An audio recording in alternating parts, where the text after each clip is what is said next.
There you go. This is my model layout. Series of 3 photographic modules. It's called Howitzdun. This area here used to be just a plain board showing all the marking out. It's got motorised points and signalling, so when it's all wired up you'll be able to see how it looks. Just for a bit of novelty, I've got a hot air balloon sitting up here. Pardon me. And from Howitzdun, which is now scenerised, you now go through a train tunnel, and yes, as you can see, these boards aren't actually sitting together properly at the moment. I do use a drop-in across the join, so at least that way, once all the boards are lined up, trains usually traverse the join quite well. From here, we go across the main feature, which is the bridge with the waterfall and pedestrian bridge as well. From here the trains pass through onto the last module, which is called One Done Up. Now with One Done Up, this was the first of 3 modules which I'd scenerised, hence the name One Done Up. One of my features on this particular module is this cutaway part of a building where you can actually see inside. And generally when the train set's all set up properly and running, I usually put little bits of freight luggage in there and boxes and whatever, just to give it the impression that this is actually being used. I still have to put a table and chair in there for the office, but never mind, it's part of my feature. The newest addition I've had lately is this set of stairs, and basically, despite my shaking around here with the camera, this was the other end, or the other terminus to the layout. This little white section you see here in the tracks is an unloading ramp.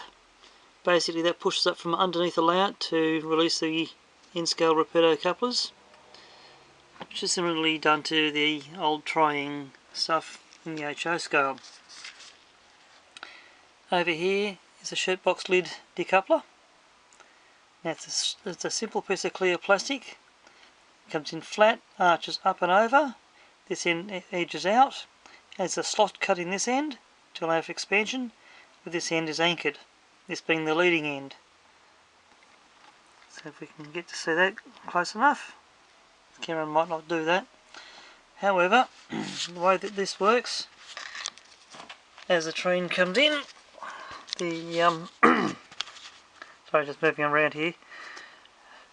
As the train comes in, the heavy part, which is the loco, flattens that out.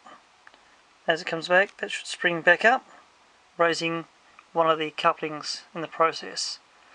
Allows the carriages to be left behind, so the train can come up to the point work, change the point, do the run around through the yard, come up, and then we can reconnect back to the beginning. So on this particular layout, it is a bookshelf railway. If I stand right back over here in my workshop, you can see this is 12 foot worth of model railway, and it's only 1 foot wide by 1 foot high to the top of the backdrop. This will give you a bit of an aerial view of the layout. It was originally built in 2005 and seen at the Amra WA Model Train Show.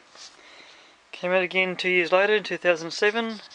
Here in 2015 I'm doing a revamp of the layout, showing it all completely done.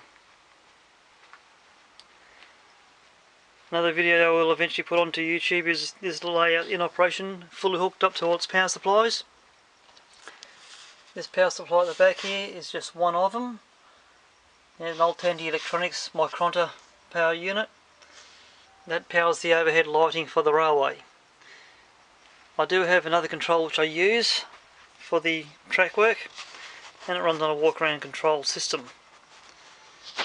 What I've done at this end, which is the Howitzdun end, we've now in the last couple of weeks, and we're talking April 2015, Been working on putting all the scenery in, getting this to look like it's finished, and doing minor repair work ready for the model train show, which is coming up to Claremont Showgrounds in the June long weekend.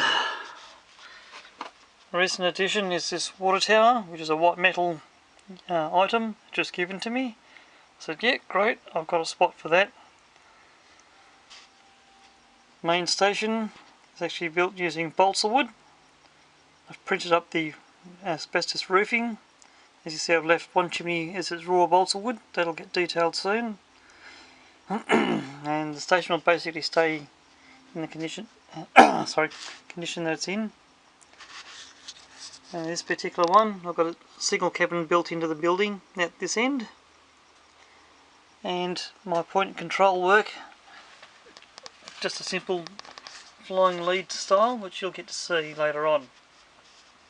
So all my point work has point motors mounted underneath the board upside down, and all the linkage I've done myself. Fencing is simple, old matchsticks cut to height, and then string glued to each post and strung around to make a fence, giving that old-fashioned style. Up here in the background, yeah, you can see one of my signals as well. This is just simply 3 lengths of telecom style wire. Sorry, and I'm using 1mm LEDs.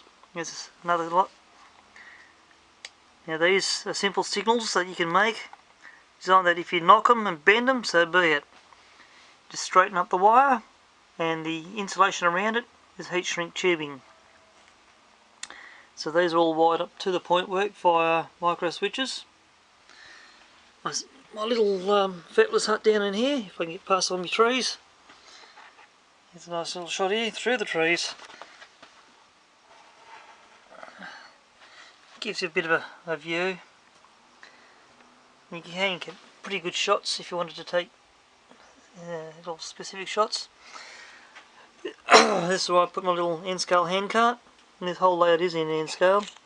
And the roof is removable, so not only can I add details, there is a light plan to go inside here. And if I come around this side, let's see some of the detail. There's a lot of stuff that's removed from here at the moment, but eventually when that roof goes back on, it's just a press fit. Away you go. With all the sceneries, woodland scenics mixed in with other stuff as well. The lichen for the trees, the clumping material, you know, actual sticks coming out of the trees to form the N-scale trees. You can use the same principle on HA. There's a scratch built bridge using balsa wood and cotton. That'll be finished off before the June long weekend. Something I started building in 2007. The waterfall is the main feature on this layout, and the bridge is an old, from memory, repeater or fallow brand from the 80s. Yeah, long live the 80s. But yeah, the waterfall is very simple. Styrene foam covered in a thin layer of plaster. The water itself is done using the simple varnish idea. As you see, this is where the paint did dribble down, but never mind. I will sand all this back, and as you see, the varnish is actually onto the greaseproof paper as well. So eventually I'll sand it all back and get a fresh coat of varnish on the wood. And yeah, basically it's a good shot for taking photos of trains. I've got a great shot here for locomotive coming through the tunnel, which, you know, I haven't got on this video, of course. Or I can take a shot looking this way. And the idea of these 3 modules were designed sorry, specifically for taking photos of my N-scale trains on them. So that's the middle module, of course, and the other end, as you saw before.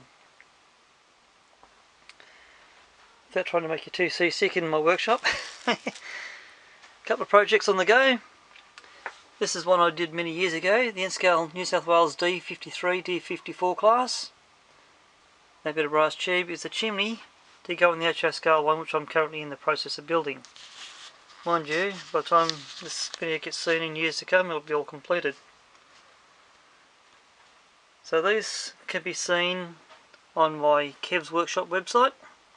There's a photo in the background of a Standard Goods New South Wales logo, which is very similar. And if I can find the shot here,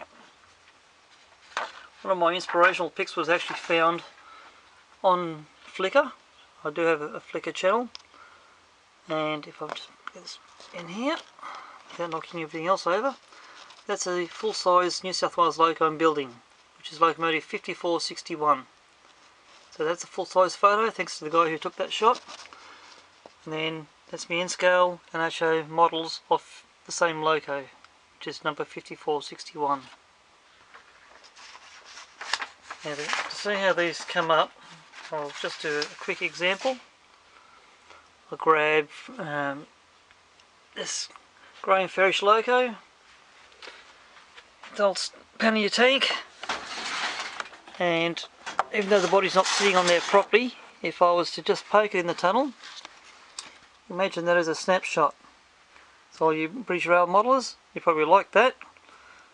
And alternatively, if I was to spin that loco, put it at the other end, poke it the other way, you can have a shot looking something like that, or like that. That'll just give you one example of how you can take a photo of one of your models. And if I was to move this same loco to another part of the layout, for example, I'll put in the freight depot, or freight siding I should say, you'd have that sort of shot there. Or you can perhaps come in close, get your camera refocused, have an interesting shot like that. Or, if I don't knock this thing over with my knees, if I park the loco outside the goods shed, an interesting shot is always a shot through the door. And if I slide that back a bit, you can have a shot like that. That should come up quite nicely. And even if I slide it forward again, certainly the train would be very interesting with its carriages. As an example, I do feel I'm rushing this, which I more than likely am. Show you how the shirt box decoupler works. There's a repeater coupler. It rides up the ramp and lifts the coupling. Now, as you can see how that action works. Now imagine that on the carriage. As the loco passes over, it squashes down. Come around this side of it. For the loco to uncouple from the carriage, that lifts up. That now lets go of the carriage, and you're free to drive away. Now if I was to place this loco over here on the other track, sorry about that folks, if I was to park that directly over there, the trip pin underneath, if I can get access, which I can't at this stage, there's an ironing board in the way temporarily, but basically that little white plate lifts the coupling up in the same manner, so you can just drive off, leave your carriages, do the run around through the middle, then reconnect to the front of your train, which would then be recoupled over here somewhere. I'll hopefully do another video soon with the layout in operation so you can see how all this works. Thanks for your time. Bye! Part 3 coming up.